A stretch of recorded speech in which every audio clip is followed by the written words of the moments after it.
Well, good morning again, YouTube. This is episode 2. It's February 24th now, 2 days after we picked up the tractor. And like I said, I had pulled the carb and the mag off of it, and I got the mag cleaned up. This is after, so both sides. It was dirty. I'll show you a before picture here, probably right now.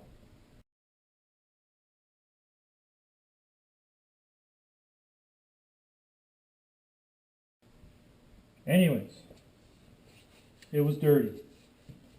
The carb I've still got soaking. I soaked that overnight in my gallon of carb cleaner here.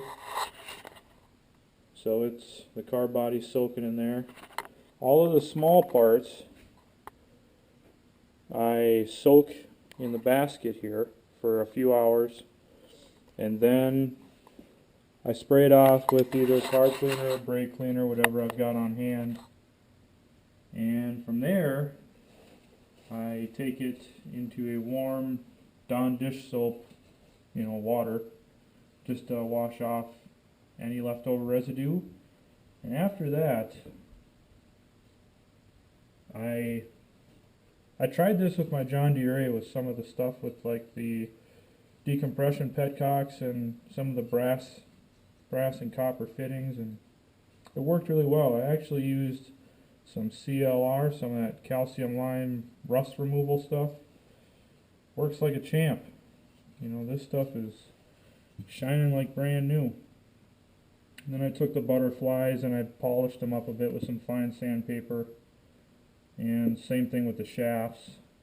I found the throttle shaft has, I don't know if you can see it, but right in here, there's a pretty good groove wore into it from the throttle body, so I'm going to have to replace that shaft. Hopefully the throttle body bushing is okay, but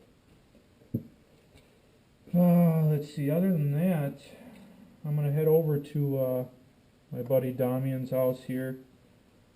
Probably open up the engine just to be safe, see what's going on with it. I'm going to drain all the oil out of it. I've got a bucket in the car. See what kind of crap comes out of there. And then begin the process of probably trying to pull the head off and see what we're looking at as far as the cylinders go. Oh, remember when I told you the manifold is bad? Well,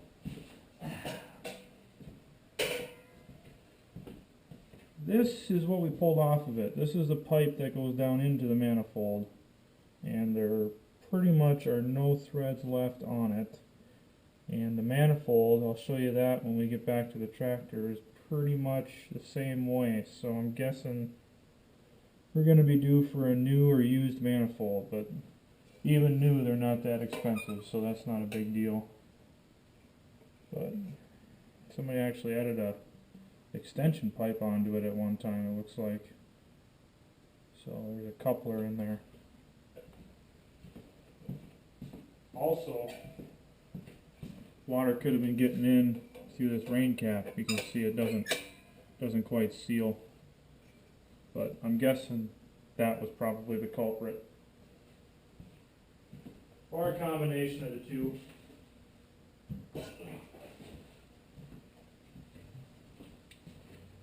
Other than that, we'll get some more video once we get to the house, and go from there. Wish me luck. See ya.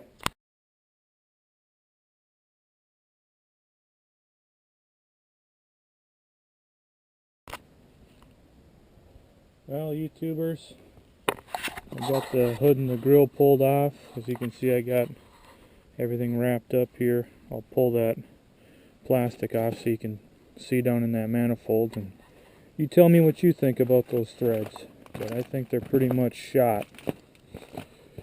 Started scraping just a little bit just to show you how dirty this thing is. Look at how much crud has accumulated. The front of this pedestal, I bet, had a 1/2 inch to 3/4 of an inch of solid dirt. at the bottom.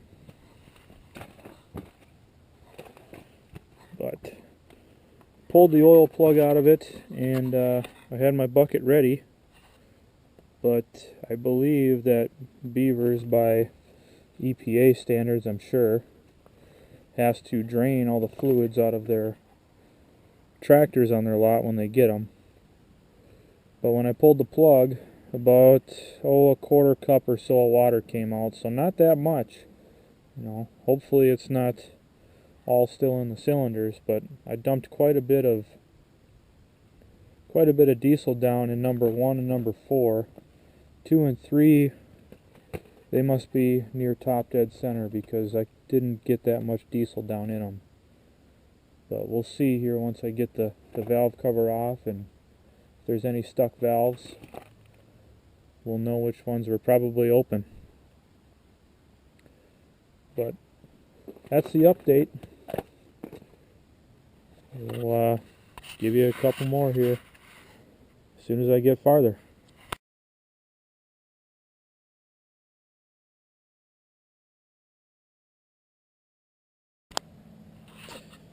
Well, it's been about 2.5 hours I've been out here working on this thing, and not really getting a whole lot of problems. It's just it was way dirtier than I anticipated, so I kind of got sidetracked with scraping. But all of that came off just the motor, and there's still a whole lot more. The front end on the timing cover and everything really had a lot. The frame rails inside are caked. I mean, these big chunks here, that all came out of the frame rails. But I cut some of the junk wires off of it. They were old and brittle. I couldn't even fold them without cracking the insulation. Got the battery cables off of it. They were in bad shape. They were missing insulation on big sections, and judging by the hole on this drawbar, I'd say it's done a lot of work in its day, a lot of pulling. And inside the manifold, I'll show you guys. I don't know if you'll be able to see, but there's not a whole lot of threads left in there.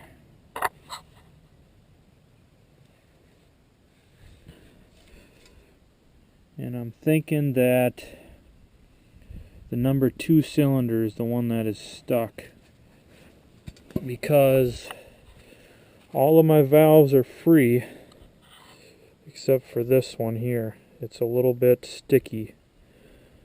So I'm thinking, and when I pulled the spark plug out of this cylinder, there was some rust on it as well, so there's probably some moisture down in the number 2 cylinder. Maybe in number 3, it looks like there's quite a bit of rust inside there, but I guess we'll know when we get the head off. Hopefully it'll be today yet. It's only about noon, so lots of work ahead of us, but it'll be worth it. The advantage we got is everything's there. So there's where she sits after a couple hours. So stay tuned.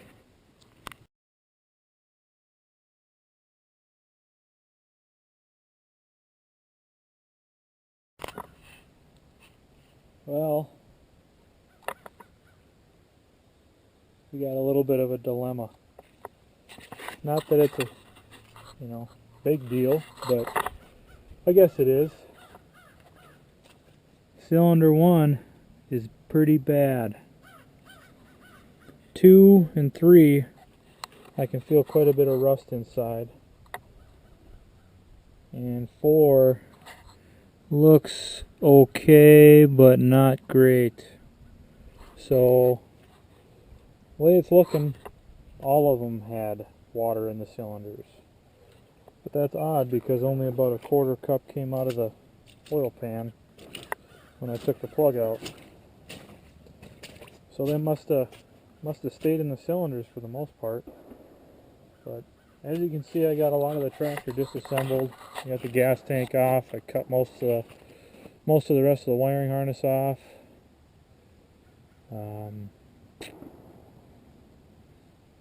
I was able to get the head off without removing the steering shaft and radiator. I just took one of the mounting studs for the valve cover off of the head. The downward slope, so the front valve cover stud. Other than that, that's where we sit. Kind of disappointed in the fact that there's multiple cylinders that are definitely stuck, but sometimes that's how it goes with this old stuff, you know. Just looking at the head, and I don't think it's too bad. You can see the front passages. Oh, there weren't any there. Never mind. I thought they were plugged for a minute, but there aren't any there.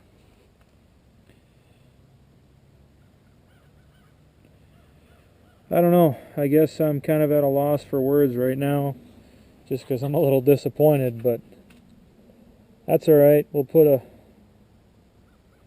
little bit of fire to that diesel fuel, and maybe that'll help the cylinders expand a little bit and the rings open up, and once that burns out, we'll pour more diesel down, and hopefully that'll help work its way down when it's warm.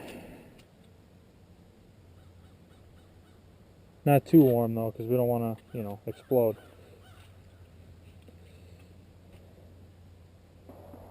Well, as far as that goes, I'm going to load the head up in my trunk and take that home. Try to clean that up as best I can. Seems like some of the valves are a little bit more stiff than I originally thought too, but that's not a huge deal.